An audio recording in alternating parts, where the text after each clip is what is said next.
Last time you were here, you talked about fear and love, and how fear is ultimately the reason we don't make those choices. Fear of getting arrested, losing our business, dying from COVID-19. I mean, that's what's been weaponized against us.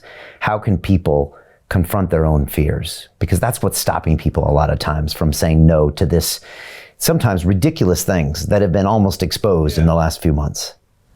Yeah, but what is it a fear of? You know what I think it comes down to in the end? I think it's fear of death. I think that comes from everything. This is why this cult has worked, not least through mainstream science, to give us the impression that death is the end. It's lights out. There is no continuation. And the alternative we've been given to that is that at death we're going to be judged by some judgmental frickin' God. We're going to sit on his left hand or right hand or whatever bloody hand it is, or we're going to be stoking the fires of hell, right? So what death has become is a massive reason to fear. And the fear of death is an expression of fear of the unknown. And fear of the unknown is massive fear that people have. People limit themselves because they fear the unknown. It's why so many people want next week to be like this week, because it's their sense of security that nothing changes. So again, letting go of the fear of death is all part of this reevaluation of self-identity. See, I don't fear any of these people. I don't fear, I mean, people say, oh yeah, well, what do they think they'll do to you? I don't fear them.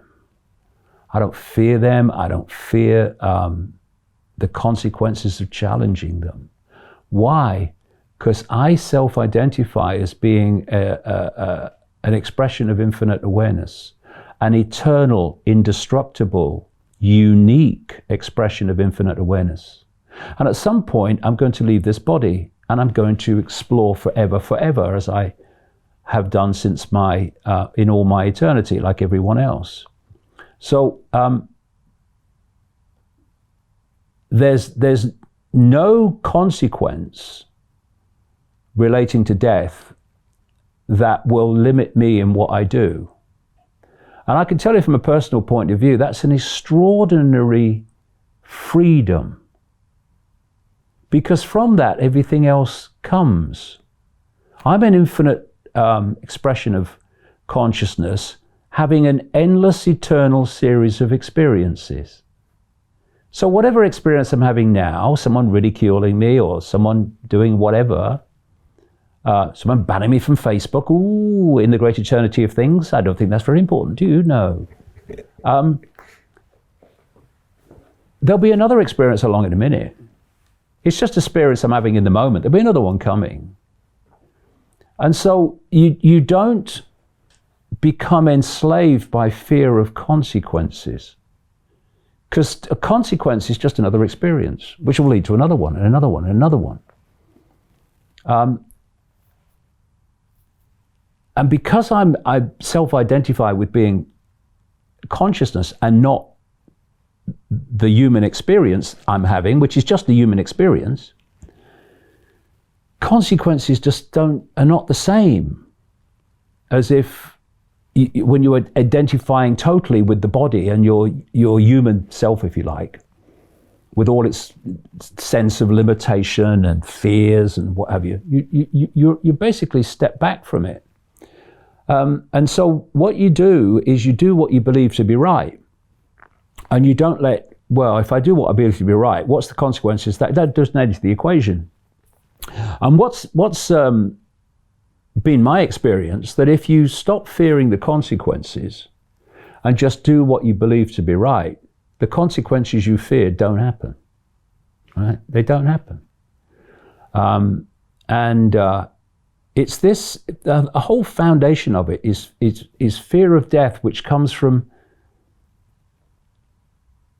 not self-identifying with being an eternal flow of consciousness, which means death is just a release from the body. It's not the end. It's just the start of another experience. You just look at the life of the human world in a completely different way. So I'll challenge these people in every way I believe is effective, and I'll never worry about what they're going to do or whatever. And in the same way, I'm not limited by fear of what other people think. I mean, you know, at some other point in the great flow of experiencing forever, am I going to be going, oh, God, it was terrible what names they called me when I was in that body called David Icke? Just an experience. And so when you lose the fear of what other people think, because what you say is they have a right to think what they like, but so do I, then you're not limited by, if I say this, if I do this, what will people say? What will they say on social media? I don't give a shit. And it's an incredible freedom. And it frees you to speak your truth, whatever your truth is. See, I've said things over the years and written things that appear to be incredibly far out at the time. And I was laughed at and I was ridiculed.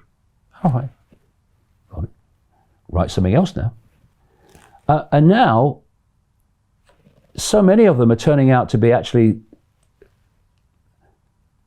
he were a bit closer to the truth than we thought, wasn't he? But if I'd have feared what other people thought and therefore censored myself, not said them, well, that's a bit far out, what will people say? Then people wouldn't be saying now, well, you know, he said that and it's happening. So in so many ways, the greatest fears that people have are fear of death and fear of what other people think. And I can tell you, stick with it, because they'll think something else tomorrow. And if you are censoring yourself by what you fear they will think today, they won't be thinking something else about you tomorrow, because you wouldn't have said here what is shown to be credible there. Speak your truth. If people around you cannot respect your right to speak your truth, then what are they doing around you? Go and find another circle of people who will respect your right to be you. Don't try to persuade people and win them round when they just don't want to know. Just go and find some people that you can talk to that will respect you. Because what are you doing with people who don't have the respect for your right to your unique opinion? What are you doing with them? Go and find some other people. There's lots now, especially now. I mean, when I started out, there was very few, but now there's vast numbers of people that you can interact with that get where you're coming from, because they're coming from the same direction. Go and find them. You know, don't let people tell you what to say. Don't let people tell you what to think. Don't let people tell you what to do. You decide if you think that's valid, and if you think it is, then say it, do it, write it. But don't do it just because someone else tells you. That's how we got into this mess. It ain't the way we're going to get out of it.